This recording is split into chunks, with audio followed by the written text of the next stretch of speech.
Paul's letter to Philemon. It was written during one of Paul's many imprisonments, and it's actually his shortest letter in the New Testament. But don't let its size trick you. It's actually one of the most explosive things that Paul ever wrote. Here's the backstory that we can piece together from details within the letter. Philemon was a well-to-do Roman citizen from Colossae who likely met Paul during his mission in Ephesus, and he became a follower of Jesus. Then later, when Paul's co-worker Epaphras started a Jesus community in Colossae, Philemon became a leader of a church that met in his house. Now, Philemon, like all household patriarchs in the Roman world, owned slaves, one of whom was named Onesimus. And at some point, these two had a serious conflict. Onesimus wronged Philemon in some way. Maybe it was theft, or maybe he cheated him. We don't exactly know. But afterwards, Onesimus ran away. Eventually, Onesimus came to Paul in prison, likely to appeal for help. And in the process, he became a follower of Jesus and then a beloved assistant of Paul. And so Paul finds himself in a very difficult and delicate situation as he writes this letter. He's going to ask Philemon not just to forgive Onesimus and receive him back, but to embrace him as a brother in the Messiah and no longer as a slave. Here's how he does it. Paul opens with a prayer, first praising Philemon and thanking God for the love and faithfulness he's shown to Jesus, to his people. And he then paves the way for his request with this line: I pray that the partnership that springs from your faith may effectively lead you to recognize all the good things at work in us, leading us into the Messiah. Now, a key word here is partnership, or in Greek, koinonia. It means sharing or mutual participation. It's when two or more people receive something together and share in it, becoming partners. Paul's saying that faithfulness to Jesus means recognizing that all of his followers are equal partners who share together in the gift of God's love and grace. And for Paul, this experience of koinonia among Jesus' followers, it's not just an idea that you think about, it's something that you do in your relationships. Which moves Paul on to his request. He finally brings up Onesimus.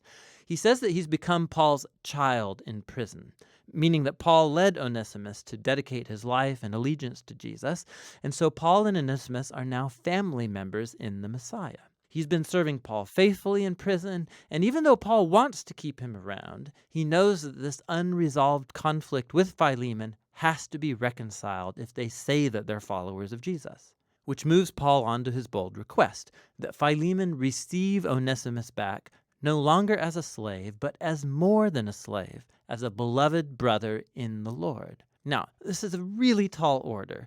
Under Roman law, Philemon had every legal right to have Onesimus punished or put in prison, and Paul's not only asking him to forgive Onesimus, but to welcome back his former slave into Colossae as a social equal, as a family member. This is way more than kindness. This is unheard of. It's freeing a slave and then treating them like a family member. It upsets the status quo of the Roman social order. Why should Philemon do such a thing? And here Paul pulls a brilliant move. He recalls that key word from the opening prayer. He says, if you're truly a partner with me, it's that Greek word koinonia again, then welcome Onesimus as if he were me. And if he's wronged you or owes you anything, charge it to me and I will repay it. So in this request, we see the heart of Paul's gospel message being acted out. It's first of all about reconciliation. It's just like he told the Corinthians. In the Messiah, God was reconciling the world to himself, not counting people's sins against them. So in this situation, Paul is putting himself in the place of Jesus. He will absorb the consequences of Onesimus' wrongdoing. He will pay the cost so that he can be reconciled to Philemon. But Paul's message was about more than just a legal transaction. It's also about koinonia. Onesimus and Philemon and Paul are all equals before God. They all share the same need for forgiveness. And so the ground is level before the cross, which means that Philemon and Onesimus can no longer relate to each other as master and slave. They're family members. They're brothers in the Messiah.